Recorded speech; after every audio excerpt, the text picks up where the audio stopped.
and we have a new recording for the ATPM. Okay. Okay. Yeah. Okay. Everybody here? Good. This ATPM is called. It's not make your wrist lower. It's called where does my wrist want to be? And how could the I don't even like the word position. How could the comportment of my wrist help me in my playing? So there's multiple applications, but it of course comes from what we were doing now. So would you please sit at the piano and feel your sits bones. Talk to your sits bones. Let them talk to you. Which one is primary today, or are they really more equal than they've ever been in your lifetime?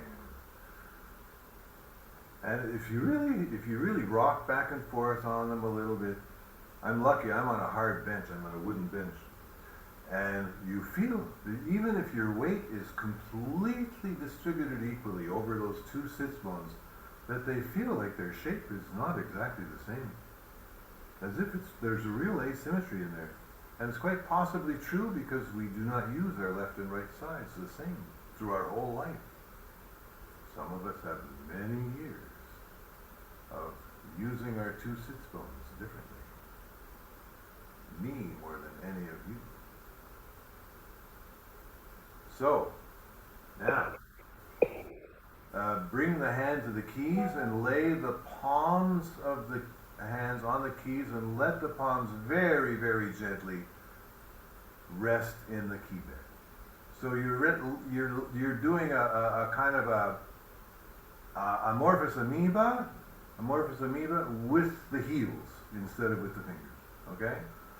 And now, did you notice that? And now let the hands slide off and back in wherever your hands were at rest, and notice your sits bones. Okay. So now you bring the hand to the key. You notice as you're bringing the hands to the keys, the sits bones change, and then the palms touch the keys, and the sits bones change, and then the palms begin to float down through the material of the keys to rest on the key bed like an amorphous amoeba, and the sits bones change. So I didn't even have to rock my pelvis while I'm doing this. If you just attend to what you're doing, you'll see you cannot do this without your sits bones changing. If you kept the exact same point of contact with your sits bones while you did all this, put the hands on keys, let the heels of the hand do an amorphous amoeba, you would be incredibly stiff. So if you have any sort of mobility in yourself, you're going to feel the sits bones go one way or the other way. Yeah? Okay, now, this time put the heels, do an amorphous amoeba, the heels into the depths of the white keys, and rock your pelvis back, leave the heels there. Rock the pelvis forward, leave the heels there. Rock the pelvis back, leave the heels there.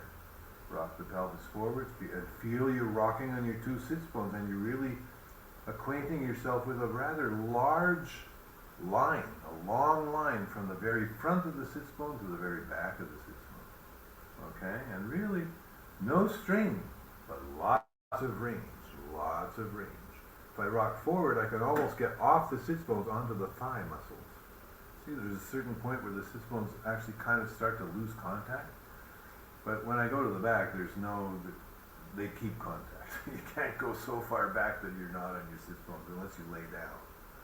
We're not going to do that. And now, rock back and slide the heels 1 millimeter or 2 millimeters back, and then slide the tips forward until they hit the backboard. And then slide the heels back so they're a little bit touching what's it called? The key slip. And then slide the entire hand forward, flat hand, till the fingertips bang into the fall board. So we're going in the same direction as the hand, and it's very, very, very gentle. And now do that with the palm on the surface of the keys, and notice the change in the feeling in the hand, the feeling in the arms, the feeling in the sits bones, the feeling in the torso. Do the shoulders let go more when the palms are on the surface of the keys, or when the palms are in the depths of the keys? Can I bring my palms, can I let the keys boost my palms back up to the surface? Can I let the keys push my hands up until they're resting on the surface without tensing my shoulders? Well, if I rock my pelvis while I'm doing that, I have a greater chance of success. That's right. And now, so when I rock back, my heels are almost coming off the keyboard. And now rock forward and raise the fingertips to come up above the piano. So I end up, I'm forward on my sits bones.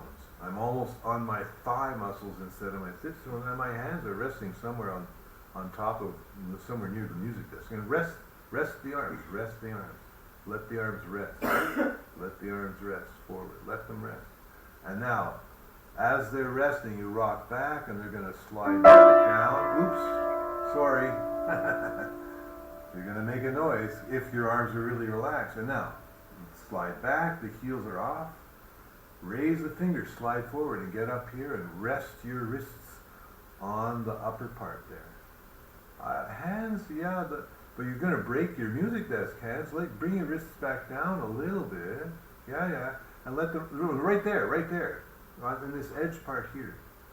You see the edge part here where I am? Yeah, So the fingers come up like this, like a surfboard, and right on this edge part here, hands. This, I don't know if you can see.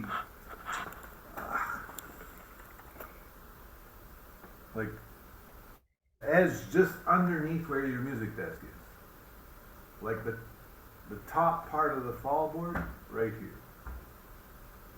But right there. Yeah, and now rest there. Let the weight of your arms rest there. Yeah, and drop your fingers. Let your fingers be relaxed. That's right. And now now feel how you are physically. You see, my wrists are not high. My wrists are very low, but I didn't press them down. They're skeletally low. My fingers are relaxed, and my whole body can adapt to this position. And now stay there and rock the pelvis a little bit. Stay there and rock the pelvis and feel the wrists resting with their full weight on that point, on the top of your piano. And the fingers are very loose. And feel how all that is. And then come back down, the heels of the hand on the white keys, and come back to the starting key. Yeah. So you see, I don't want to press the heels down. I don't want to press the wrists down. That's going to create a very unpleasant situation and muscular participation that we don't really need. It's not useful. But I want the wrists to feel. I don't want to make my wrists lower. I want the wrists to feel how nice it could be to be behind the hand instead of trying to get in front of the hand. So now, do the same movement. So the heels of the hand are on the white keys. I'm just resting there. I rock my pelvis forward. Now this time let the wrists come forward first. And now bang into that same place on the piano and stay there. And lean on them. And rock a little bit, leaning like this, and feel where is there tension, where is there relaxation, through the forearm, the elbow, the upper arm, the shoulder girdle, and the body. And then come back down and rest the heels on the white keys. Okay? And again, that one, the wrists first, and rest here. Lean on them. That's it. And just feel how, I'm not going to say a word, whether it's pleasant or unpleasant. Come back. And let the heels amorphous amoeba into the white keys. And now slide back a little bit with pelvis back. Get those fingers up in the air and fly up like a jet plane taking off and rest the wrists there. Relax the fingers. And you notice this feels very different. I just want you to feel the difference between those wrists trying to take over and be number one, and for the wrists to really stay behind and let the hands have a life. Let the hands have a life. Lightly tap with your hands while your wrists are lying there. And rock the body like this with your wrists lying there and you're tapping your hands. And then come back and rest. And then come back and let your hands, really take a rest. Really take a rest. Notice any difference in the sensation of your hands, the sensation of your arms, the sensation of your body, the sensation of the sits bones.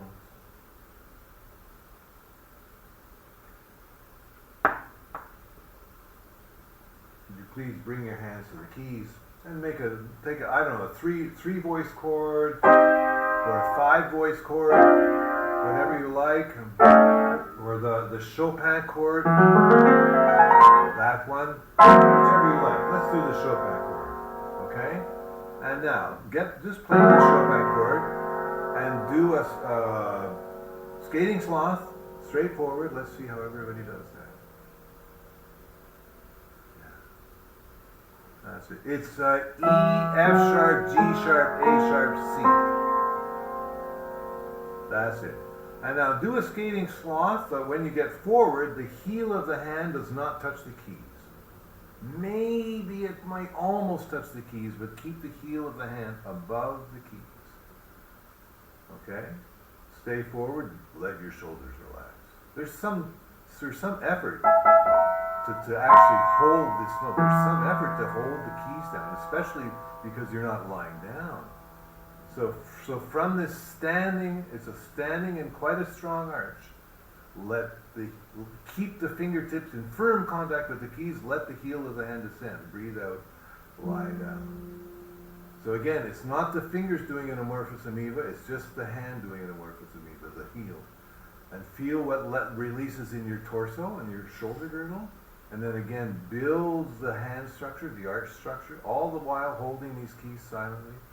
You feel where it's not exactly tension through the upper arm and the shoulder girdle, but there's an engagement, a muscular engagement through the elbow, the upper arm, the shoulder girdle, maybe even the back behind the shoulder blade.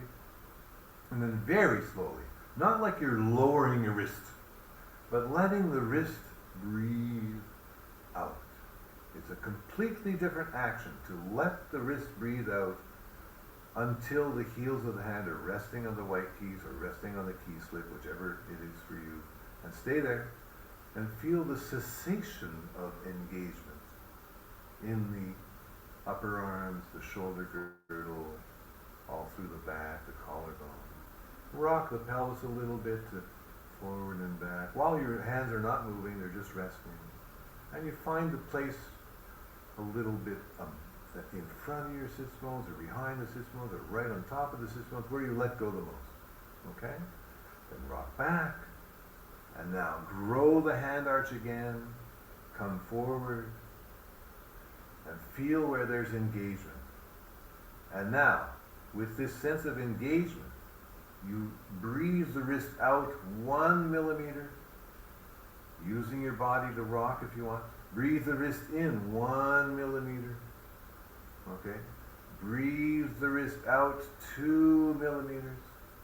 Rock. Breathe the wrist in 3 millimeters. Breathe the wrist out 4 millimeters. Breathe the wrist in 5 millimeters. That's it. Breathe the wrist out 6 millimeters. That's it. So you see, I'm not saying high is bad, low is good. I want us to feel how it feels to have the wrist at any one of these levels. And you slide, and you use the body to slide, with the wrist really not too high, not too low. And then you compare. You let the wrist be 1 millimeter lower, and you slide with them there, and slide with them there. And then allow the wrist to be 3 millimeters higher, and then you slide with them there, and you slide. And it feels different. And I'm not saying one is good, one is bad. And now the wrist really in the mid-range, not too high, not too low. And then the wrist, the heels of the hand actually brushing the white keys. That's it, and forward. And then the wrist, standing up into a full arch structure. And then slide forward and back, rocking the body with slide. The fully standing arch structure. And then let it all go, take a rest. So it's really, where does the wrist want to be? So I'm constantly harping at people, your wrist is too high, your wrist is taken over, your wrist wants to do the whole show, and actually, unintentionally, it's impinging on it. But I don't want to just, make your wrist lower. It's stupid. We need to sense what we're doing. We need to sense what it is to amorphous amoeba the heel of the hand. And what does my wrist do then? My wrist is very low, but my muscles didn't shove it down there. It's just kind of like, and then I can amorphous amoeba. My wrists actually got quite high, but they're just floating. They're not taking over. They're not rendering the hand unimportant. My English is bad today. Hello, Brian. Hi. Oh, somebody's waiting. Yeah, a couple of old friends here. This is Brian. Yeah. Oh. Yeah. You see Sinden there? Sinden. Yeah, Sinden. Hey, Sinden. Good to see you. And yeah, Yeah. cool. All right. Did you do your own cooking again? Absolutely. All right. Did you get anybody to join you? Well, no. There was some food sharing going on. Yeah. So, and this one makes a really good curry. Good. Cool. Any questions about that so far? What we were just doing? Does this shed some light on the whole question of this thing here? It's a very different approach from what we did in the actual lesson, this stuff here. But I think it adds another dimension to this, just being sensitive to the behavior of our wrists and how we use our wrists. Yeah. So I would ask you now to, many times I ask you to take your free hand and put it underneath the forearm, but was it with you guys that I did this last week? Take your hand and now feel the pulse. So you put your fingers right where it was last week, yeah? So let's do that again, and then not tell the wrist to be anywhere. I'm not even playing that chord anymore. My fingertips are just on the surface of the keys, not even playing notes. Just on the surface of the keys. And I'm not telling my wrist be high, I'm not telling my wrist be low. I'm simply rocking my pelvis and the arm, totally passive, just being carried by my body forward and back. And with my hands feeling the pulse. And then beginning to experiment with a 0.5 millimeter higher. But now my free hand supporting that wrist. And you see 0.5 millimeter, it's like I'm giving myself a functional integration lesson. And if my hand goes, come on, 0.5 millimeter higher. I feel something let go in my shoulder. I feel a change in the angle of my upper arm, the way it's hanging. I feel something happening in the forearm. I feel something happening in the torso. And then my free hand is still supporting my wrist, but I'm going to gently let it be a little lower. And you see, when my wrist goes down, my voice gets lower too. And when my wrist goes up here, I start talking like this. Isn't that funny? Yeah. So now, a little higher. Rock, rock, rock. A little lower. Rock, rock, slide, rock, slide, rock, slide. In the middle. Rock, slide, rock, slide. A little higher. Rock, slide. And if the free hand carries that wrist high enough, you will feel a moment when there's a kind of something blocks. So let's see if you can find that place in yourself. And the wrist gets, you can even get the free hand carrying the wrist a little bit higher than the MCP joint, and it's still okay. But if you take it much up, at a certain point, it just blocks. And everything inside, so there's kind of something seizes up somewhere inside you, in the arm or in the shoulder. And then you just slowly, very gently, extremely gently, that free hand will now allow the wrist to come back down. And you feel the moment, oh my God, the block resolved itself. And all of a sudden there's free movement through the system. And then even a little lower and slide like this. And a little higher and slide like this, rocking, sliding. Rock slides. Driving through the Rocky Mountains, there's lots of rock slides that close the roads. And then, how high can I bring my wrist without evoking that kind of blocked feeling? And then you go a little, oh my God, it's blocked. And you feel there's some strain comes into the wrist. And then let it go, back to the midpoint, and slide, slide, slide. A little lower, slide, slide, slide. Is this helpful? I'm thinking hands for the tunnel thing that you had, I forget what it's called. The thing with your forearm. This might be useful for that, actually. I mean, it's much better now. This might help give you some further improvement when there's nobody around to give you an FI.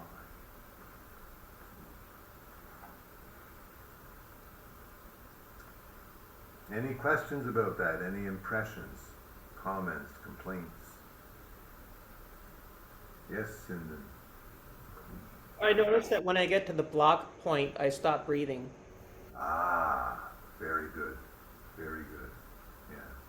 Did everybody feel the block point? I'm very interested in that, actually. Not really, Christine? Hands? Sort of? Not really?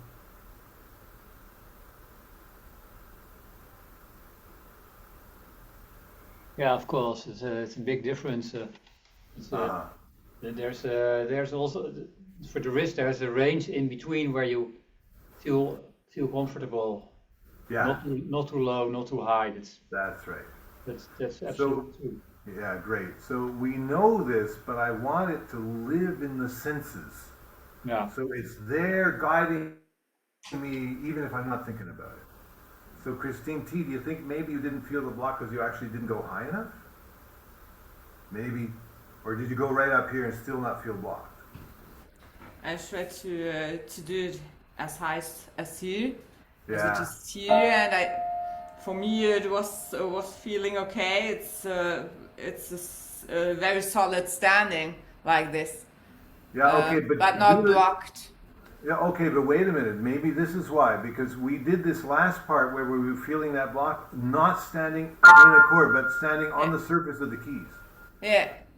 So if you do not play a chord, but stay on the surface of the keys, and then come down.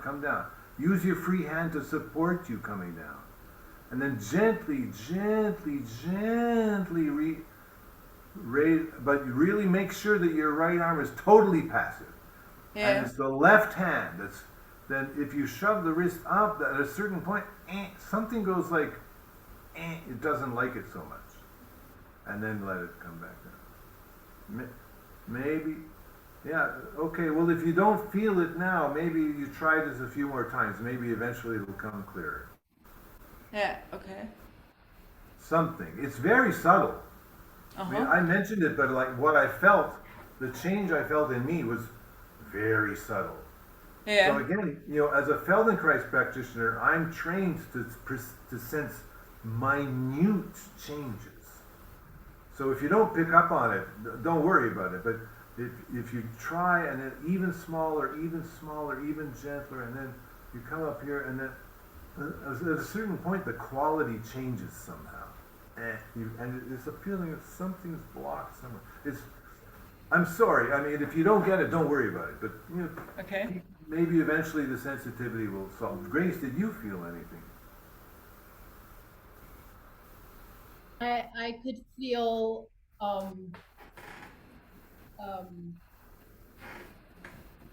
there's too much all of a sudden as opposed to down here. Yeah. This seems to be So the neutral. I mean, that's great. Yeah. Pardon me. Say, come closer. Yeah, You're far away from. can't quite explain it, but when it's higher, there's more interference. So this was for all of us, but this was especially for you because Thank you're you. playing great, and that wrist just She loves insinuating herself. So if we have more sensory experience, sensory appreciation of what a certain movement gives us and what a certain movement, takes away from us, like what it costs us to be here, what advantage there is. So again, I don't want to say, oh, lower your wrist, but I want the feeling of each place to be more recognized, and then you will go. That will give you the means to go in a direction where you're just more mobile, and you have different aesthetics, different styles available to you. Yeah. Yes, Sinden. So it's almost like the beginning of kinking a garden hose. And I know that you like Tai Chi.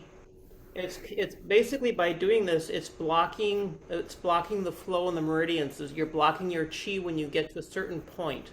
Absolutely. I love the image of kinking a garden hose. That's great. Yeah. Thank you.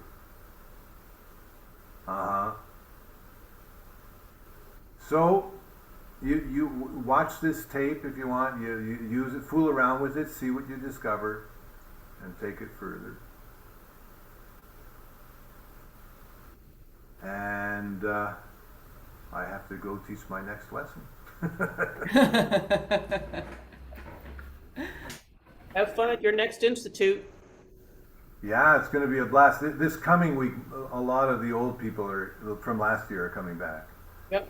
So this week we had a couple of returnees, but next week it's going to be almost the whole gang except for you and Eric and Tom. Oh, okay. And everybody except you and Eric and Tom are going to be here. So All right.